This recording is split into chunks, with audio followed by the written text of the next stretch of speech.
car is a living, breathing thing.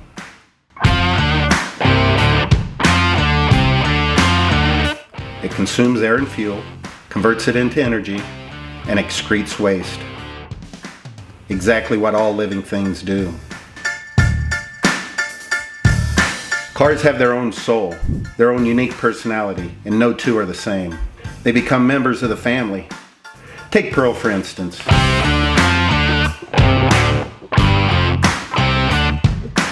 Pearl's very temperamental.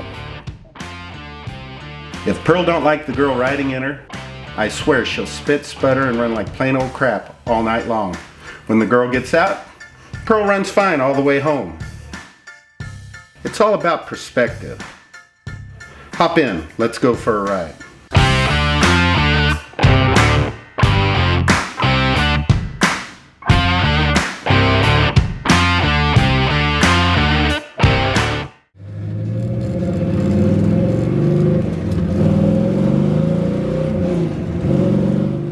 Well, I grew up in central Missouri. My father was a highway patrolman. My mom was a telephone operator. Being a highway patrolman, I rode in my dad's police cars several times, and they always had the big engines, good suspension systems, and he drove like a bat out of hell. My dad bought one of the first, if not the first, Camaros, 67 Camaros in Jefferson City, Missouri, where we live. My brother also had a Yenko Nova, 67 Chevelle SS396 convertible, and a 55 Chevy with a 327 4-speed. So I rode in those as a child also. So growing up, I was into cars. I bought her in April of 1982. I was 18 years old. I saved up money from graduation, hauling hay, any little job I could do. So whenever I first bought the car, I had stages of fixing it up. I would buy parts every couple of weeks, put it on the car, fix it up slowly but surely. And then I finally saved up enough money to have the car Pro-Streeted. And if for people who don't know what Pro-Streeted is, it's to narrow the frame rails in the rear end of the car and put huge tires, almost like racing slicks, on the back of the car. So I did that in the 80s. 87, I went to the Street Machine Nationals, and Carcraft magazine did a photo shoot with Pearl. Never made the magazine, but it was good looking enough that they did do a photo shoot with the car. I moved to Las Vegas in 1988, drug Pearl along with me, and I was fixing it. It was at a friend's shop, and we were sanding it down, getting it ready to paint. And on April Fool's Day, 1995, someone stole it. Stole my first car, my first love, Pearl. So, of course, I was distraught. I was heartbroken.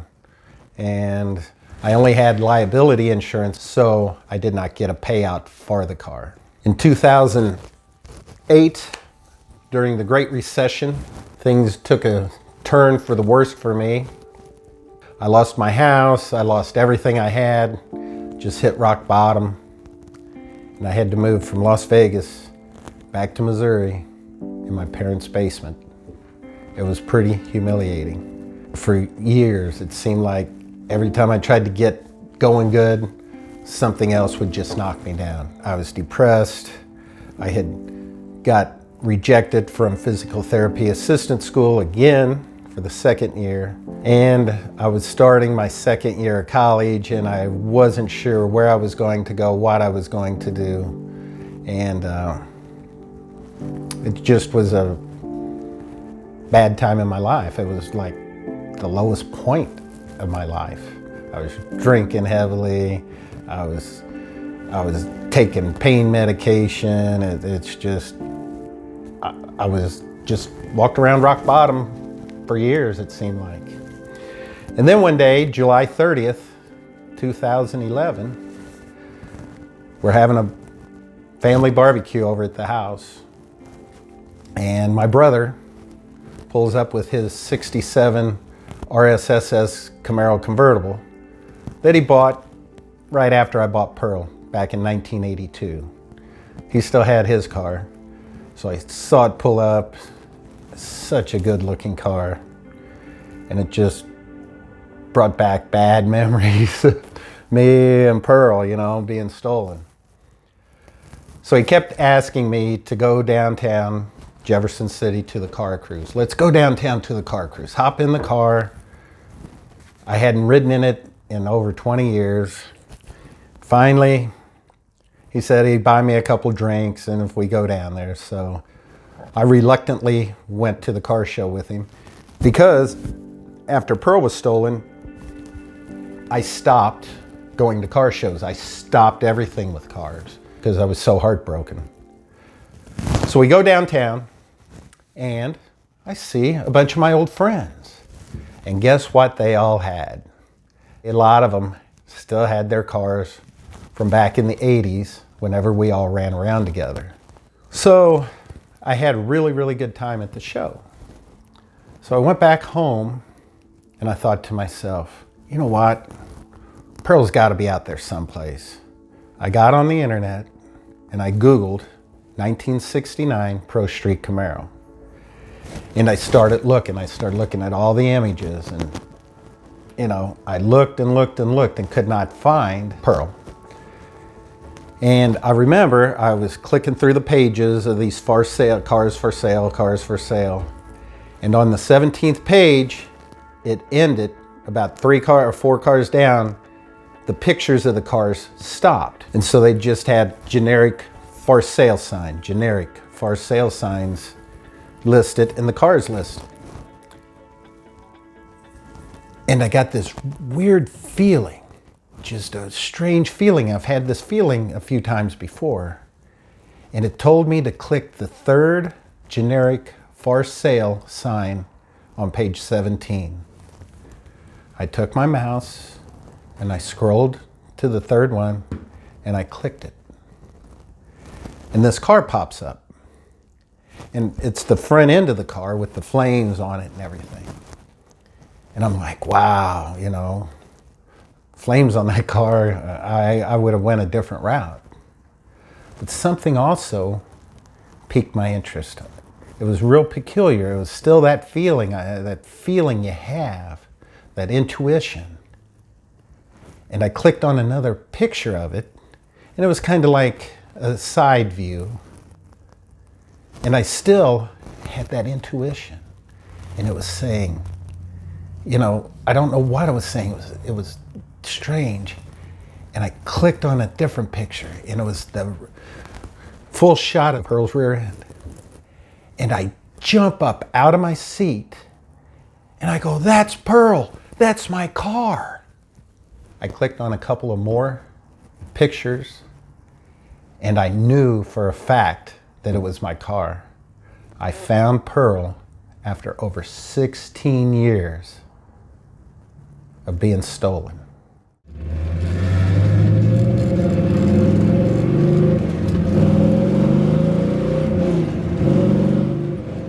I found my car for sale on the internet. My emotions were going crazy. I did not know what to do. I'm all excited. I found it, but there's an obstacle. I started reading through the ad, and there were some words on the advertisement that was going to make this a difficult task if I was going to get my car back. It said, title and registration in hand. So I knew it was titled in a different state, so the title had to be bad. It was about 3 in the morning when I found my car on the internet, so I decided to go to sleep. And whenever I laid in bed, I could hardly sleep. I was just too excited. And this was Saturday night, Sunday morning. So the next morning when I got up, I sent an email to my brother, and it said, hey, Bill, check out this car on this, and I sent him the link. And he couldn't believe that I found my car. He goes, that's your car? And I said, yeah, I'm going to get it. And he goes, how are you going to get it? And I said, I don't know, but I just know that I'm going to get it back. And he goes, how do you know? And I said, I just know. It was like I was in some kind of vacuum that just says, you're going to go down this road and you're going to get your car back. And I knew that it was going to be a tough road and everything, but I just knew I was going to get that car back.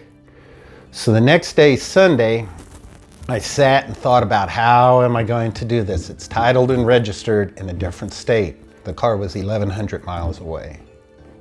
So I sat around and I kept thinking.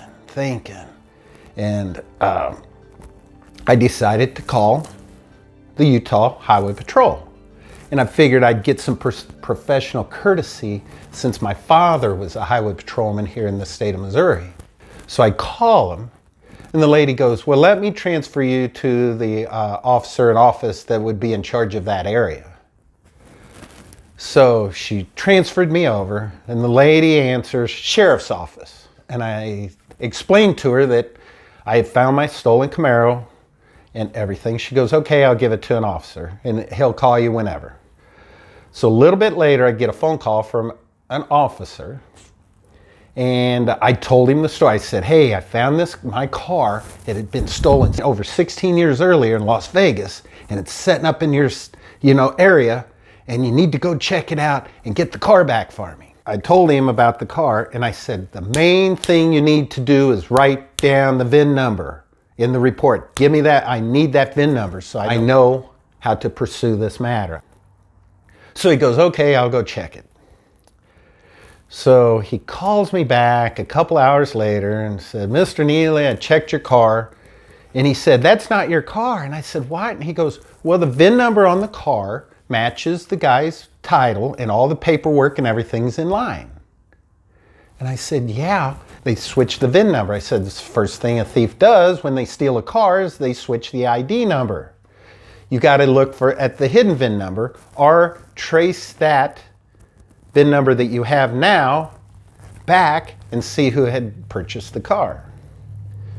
Well, this guy goes, well, I'm an auxiliary police officer. He says, I only work once or twice a month. And my heart fell just right through the floor when he said that.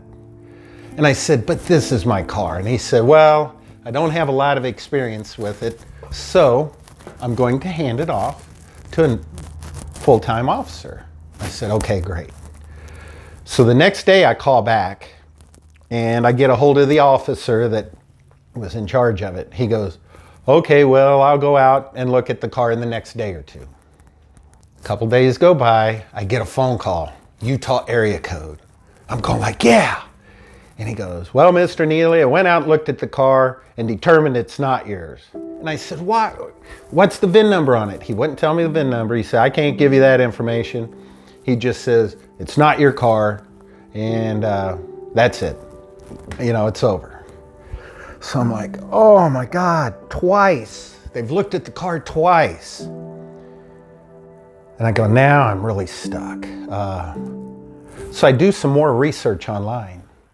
And I find out that the Utah Department of Motor Vehicles is in charge of all stolen cars. So I call up the Utah DMV and I talked to a lady, and she kind of thought I was crazy at first. And I said, lady, look, I wouldn't be calling you. I wouldn't be wasting your time or my time.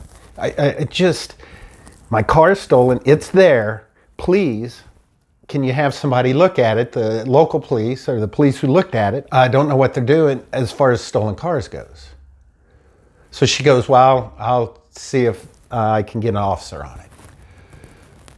So I get a phone call from an officer. He took my story. He goes, okay, I'm going to email you some things. So we emailed back and forth. I have an email from him that says, thanks for the details.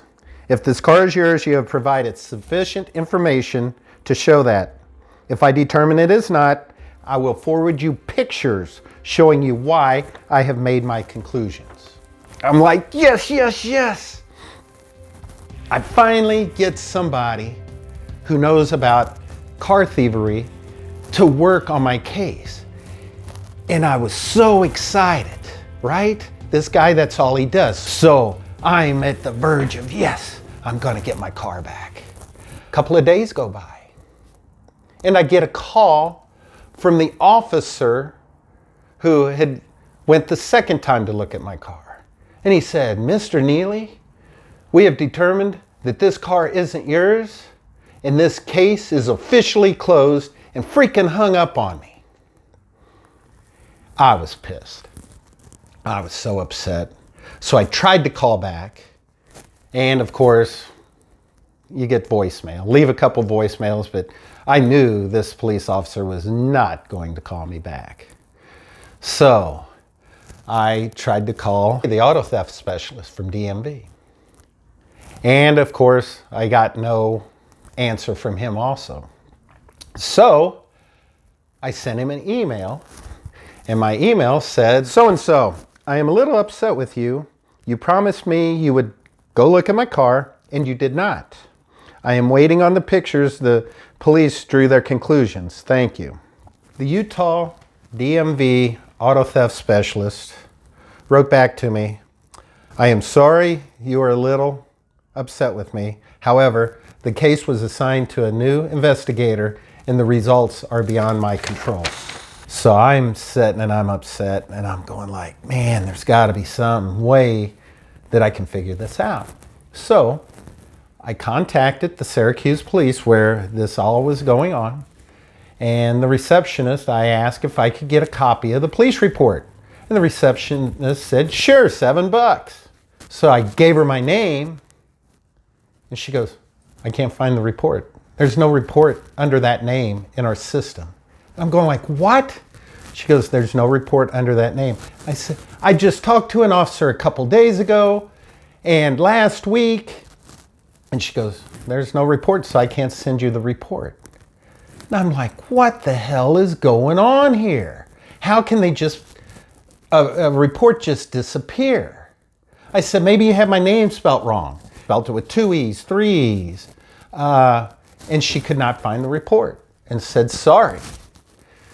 I keep trying to call the officer at Syracuse Police, and I just keep getting a voicemail from him. So I'm upset. I find my car after 16 years and 3 attempts to get it back, and I'm just struck down again. I was already on rock bottom. I just guess I'm going to stay there the rest of my life. But no, there was a driving force in front of me, and it said, "No, Ed, you got to do something." I didn't know what to do. So one day I talked to my dad and I said, "Pop, I'm going to drive out to Utah and get my car." And he thought I was beyond crazy. My mom was very upset about the whole thing. Everybody I worked with said I was nuts. And I'm like, hey, this is my car. I built her with my own 2 hands. This is part of me. So I decided I'm going to drive 1,100 miles and get my car back. And they go, "With what? What do you have?" I go, "I got nothing." I said, "The police have been out to look at it at least 3 times and said it wasn't mine." So what am I going with? I'm just going on a wing and a prayer, baby, because I know there was just this inner voice in me. If you drive out there, you're going to get your car back. And I remember I was over at a friend of mine's house. He's a lawyer. And we actually had him send an email asking about the car. And so we got some response on the car. I guess the guy blew the engine up, drag racing it at the track, so he put in a new engine in it, and all this other stuff that I had already knew about. So I was over at his house, Josh's house, and we're sitting there talking, and he goes, "Well, you gave it a good try." And I told him, I said, "Hey, dude, I'm going to drive out there." And he said, "You're crazy. You're not going to get that car back." And I said, "I am going to get it back, and I'll tell you what day I'm going to get it back." And he goes, "Huh?" And I said, "I know the exact day I'm going to get it back." And he goes, "When?" I said, "September 7th. And he goes, "Why September 7th? And I go, "You just wait. I'm going to get my car back on September 7th.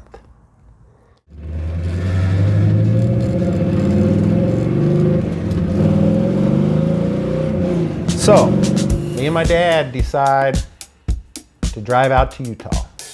Takes us 2 days to drive out there. So we take off on a Wednesday morning. Wednesday night we stayed in Wyoming. Thursday we got to Utah. right outside of Syracuse. And we got a hotel room. And I remember just pacing around the room, doing research, trying to figure out what I'm going to do. And my dad goes, "What are you going to do tomorrow?" And I said, "I don't know.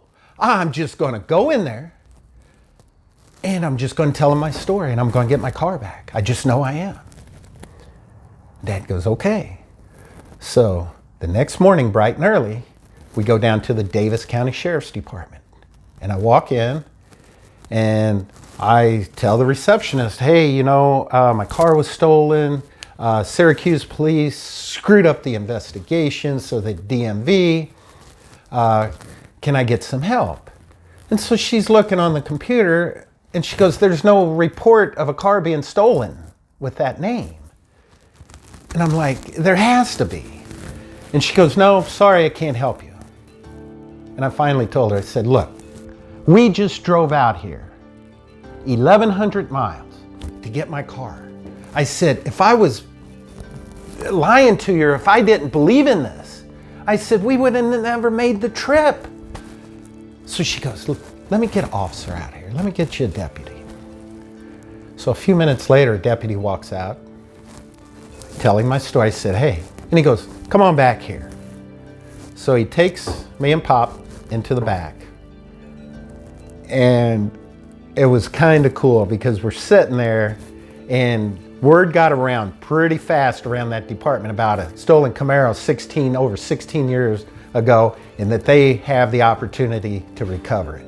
Whenever we first go back there, the deputy is looking, he goes, "I can't find the report, I can't find the report." And he goes, "When did you file it?" And I said, "Syracuse Police Department on this date." And he goes, "I found it."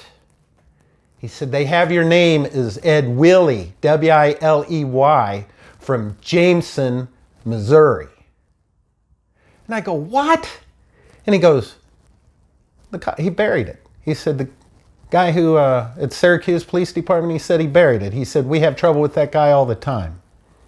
And I go, "You got to be kidding me." He said, "Yeah."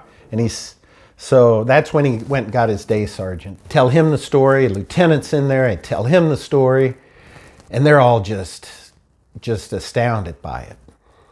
And so the sergeant lieutenant came out and told me, "Hey, we can't reopen the case. They've looked at it 3 times. You have to get them, Syracuse police, to reopen the case and go from there." And I go, "Well, how am I going to do that?" And they go, "We set up a meeting with you and the police." He says, "So you can go over there and talk to him." And I said, "How do we get there?" And he said, "This deputy right here is going to go with you, and he's going to be in that meeting and figure out what the hell went wrong." So I'm like all excited, right? I'm like, "Yeah, I'm going to talk to these guys and I'm going to get to the bottom of this." So we follow the deputy over to the Syracuse Police Department. And we walk into a meeting room, and here are these guys sitting. And there was one lieutenant, so-and-so. And we have officer so-and-so. And they have the same last name. I go, "Are you guys brothers?" Got no answer. So I remember the lieutenant there, the Syracuse lieutenant, whatever, he goes, "What brings you to Utah, Mr. Neely?" I said, "I come to get my car." And he's like, "Well, we've been out, looked at that car several times. It's not your car." I go, "It is my car." And he goes, "No." He said, "The VIN numbers don't match." And we started to get kind of in a heated argument. My dad was getting upset and starting to call those guys names and everything, where my dad, the older he got, the less filter he had. So we're in this big argument. I said, "What was the VIN number on the car?" The lieutenant grabs his report, this report. He looks through it. "Oh no, I don't see the VIN number."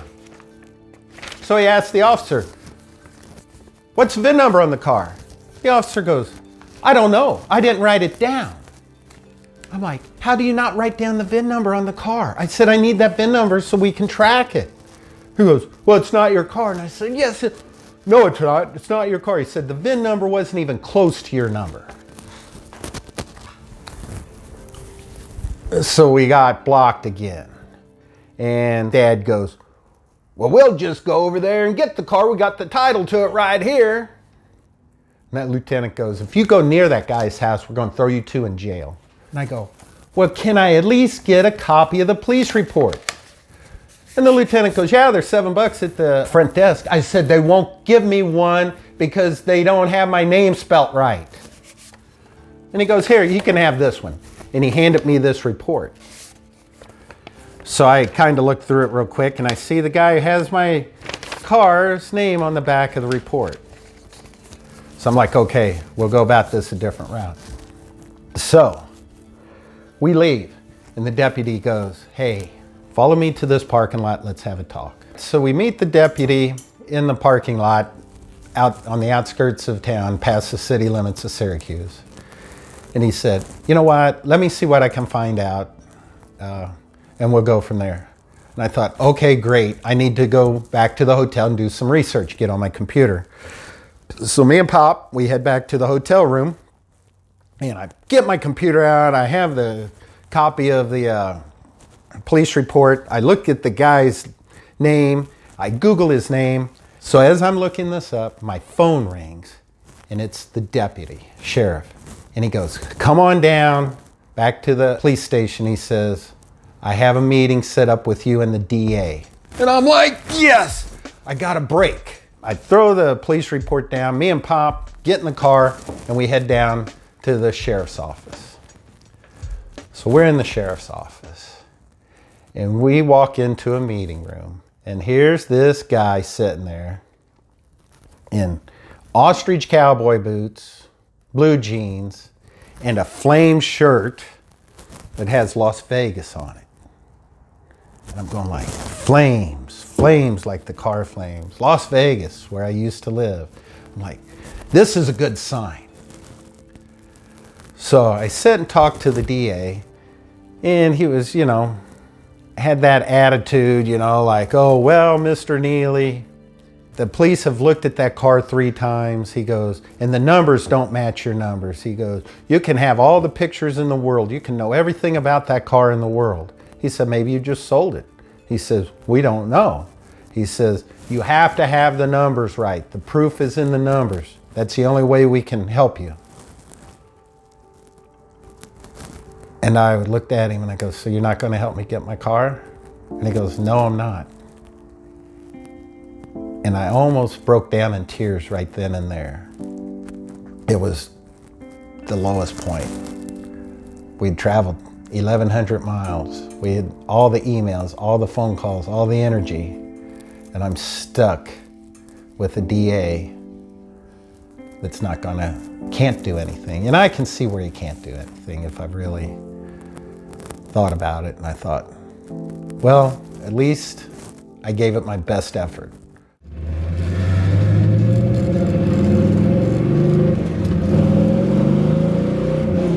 So me and Dad leave the meeting, and we go back to the hotel room. And I'm pretty down and depressed. And so I noticed the police reports sitting on the counter. So I pick up and I start reading the police report. And about 3/4 down, they said the VIN number on the Camaro in dispute is 136 blah-da-dee-da-da. And I go, no way. And I reread it. And it said the VIN number on the car is 136 blah-da-dee-da-da. And I jump up out of my chair and I'm like, Pop, grab your stuff and let's go. We're going to get Pearl back. And he goes, what the hell? And I said, Pop, this VIN number, the VIN number, 3. I said, that's not a Camaro VIN number.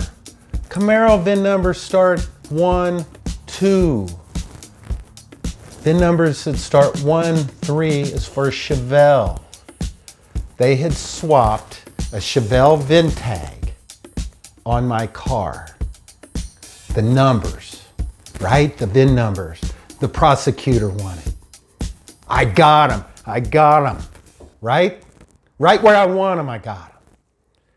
So me and my dad go back to the sheriff's station. We walk in, we tell the deputy, he's like all excited and ready to go. So we go down and talk to the DA, and I said, hey, great news. The VIN number on my Camaro, it's for Chevelle. I said, go and get my car back. And he's like, oh no. He said, that's the title that goes with that car. And I'm like, what? And he goes, that's the title that goes with that car. And I said, no. I said, the VIN number's for Chevelle, it's Camaro. And he goes, well, we've been to that guy's house so many times, and he said, we're just not going to pursue this matter. And I'm like, hold on. A couple hours ago, you were going to help me, but you couldn't because of the numbers, right? You said I could know everything about the car, but I had to prove it with the numbers. I'm just proving it right now with the numbers. That title is bogus. And he goes, well, I don't know if we can help you. And I go, if you don't do it, I said, I am calling every television and radio station around here. This is going to get out that Utah, has a Camaro running up and down its street, registered and titled as a Chevelle. I said, that's illegal. That's wrong. Anybody would pull that car right off the road. And so he goes, well, let me see what I can do, blah-de-dee-da-da. We waited about an hour. So then walks in a guy from the Utah DMV. Remember, they're in charge of auto theft, the Utah DMV. And he goes, well, let me get your name and number and see what, he says, we're going to have to talk to a judge about getting a warrant. And I said, yes. And so I gave him my name and number, and me and my dad went back to the hotel room. The next morning, got in the truck, drove back to Missouri. A few days go by, and the guy emails me that he has the warrant from the judge and he's going to go look at the car in a few days. I'm like, great. So I remember it was a Friday, and that would have been about September 1st or 2nd. And the deputy we had talked to at the Davis County Sheriff's Department called me about 6 at night. And he goes, hey, Ed. And I said, yeah. And he said, I just heard that they impounded your car. And I go, what? And he goes, they haven't determined if it's yours or not yet. He said, but I heard rumors that they're going to impound it. And I'm like, great. So I kind of figured I'll be getting a call in a few days. On Wednesday, September 7th, 2011, my daughter's 21st birthday, I get a call from the Utah DMV. It says, Mr. Neely, we have determined that the Camaro is yours. Sorry for any inconvenience. And I'm like, yes, I knew it. I knew it was mine. I even called it September 7th because all of this was the path that I was supposed to go down, and I went down it. And now I'm getting my car back. But of course, there's got to be issues, right? They wanted me to give the guy $10,000 for the car because of these so-called upgrades he put on the car. So they left it sitting over at his house, so whenever they determine what he can and can't have off the car, then I get the car after that. I'm like, what?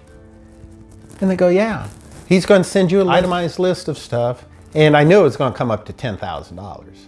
So they wanted me to give this guy $10,000 for my car.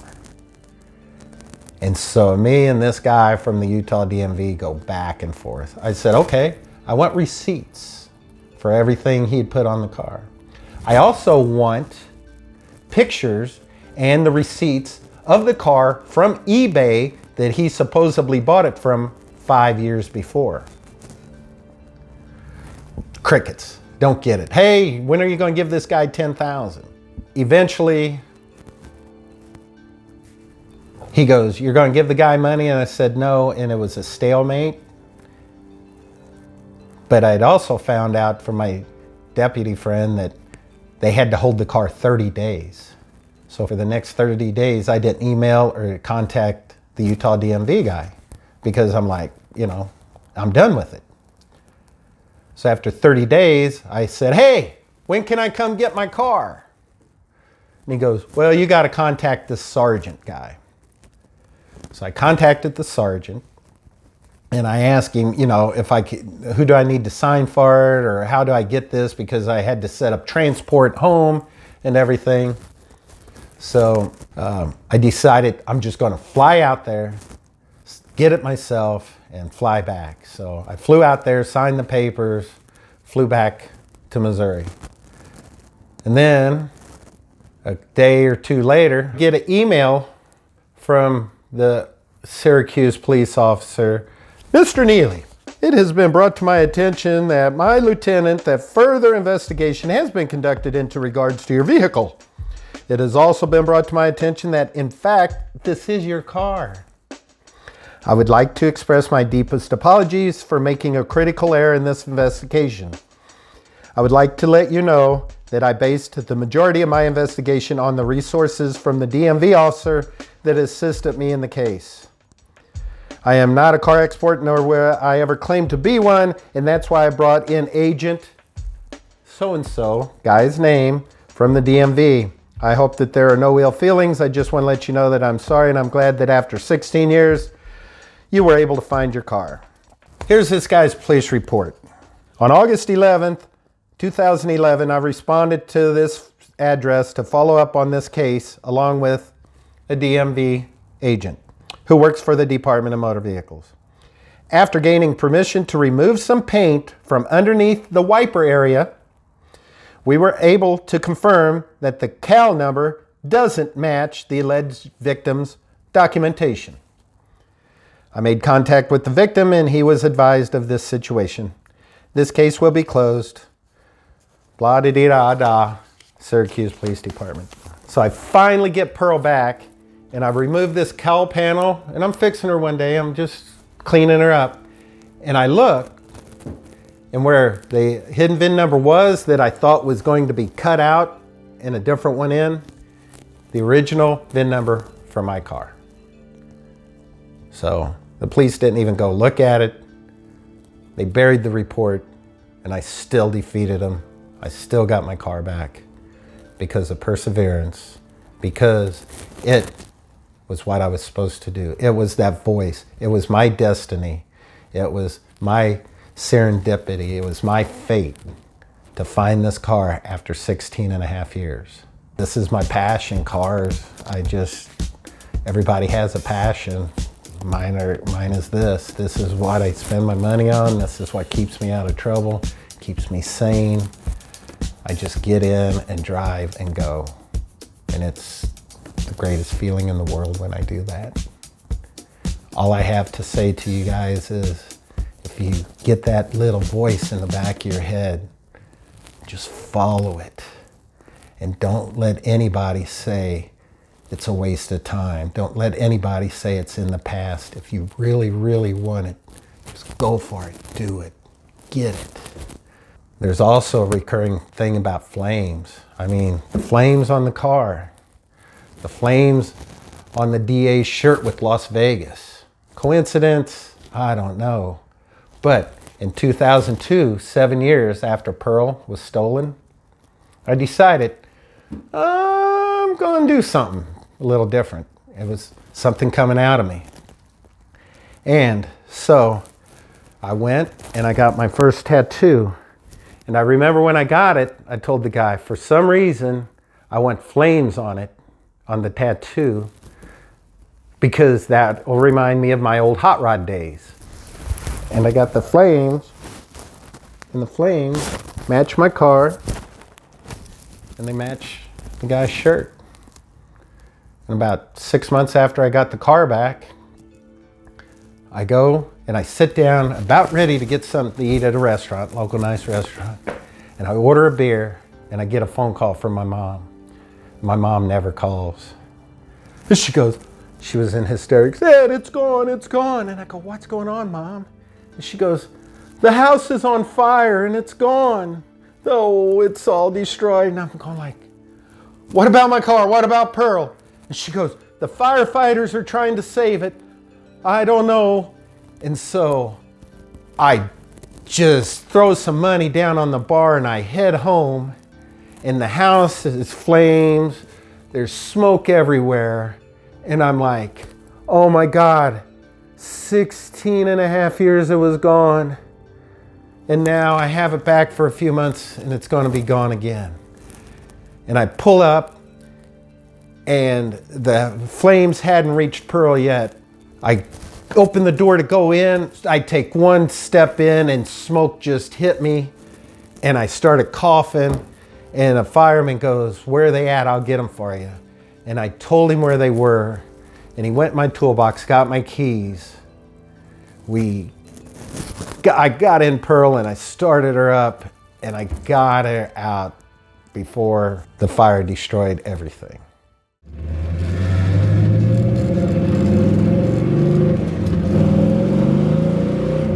All right, so do I know who stole the car? I thought it could have been some of my friends who stole it. I thought maybe it was just kind of random act. So one day I'm cleaning Pearl up real good whenever I get her back. And I open the glove box and I'm wiping her down. And right in the hinge fold of the glove box, and there's a name engraved on it. So I Googled the name and found out that it was a guy who owned a transmission shop in Vegas. And I remember whenever my last days in Vegas, and I kept driving down Ann Road, and I kept getting this weird feeling. And I knew that weird feeling was about my car because I'm driving by all these car shops and everything. So I Googled the guy's name and found out he owned a transmission shop on the road that was 3 doors down from the shop that I was working at. So the last few months that I lived in Vegas, there was a possibility that I drove by Pearl every day to work. And if I possibly walked 3 doors down to the shop, maybe I would have found her. I always had dreams that I was gonna find her. So I decided, well, on Facebook, I changed my profile picture to a picture of Pearl with the flames. And I sent this guy a friend request. The next morning I got up. Not only did he not accept my friend request, but I was blocked off his Facebook account. Shortly after we recorded this interview, I was diagnosed with bipolar disorder. Grandiosity, delusional thoughts, voices in the head, classic bipolar signs. Was bipolar responsible for me getting Pearl back? Maybe it was my fate. Could have been divine intervention. Perhaps it was pure luck. Like I said before, it's all about perspective. And my perspective is this: life is one big April Fool's Day, so embrace the crazy and enjoy the ride.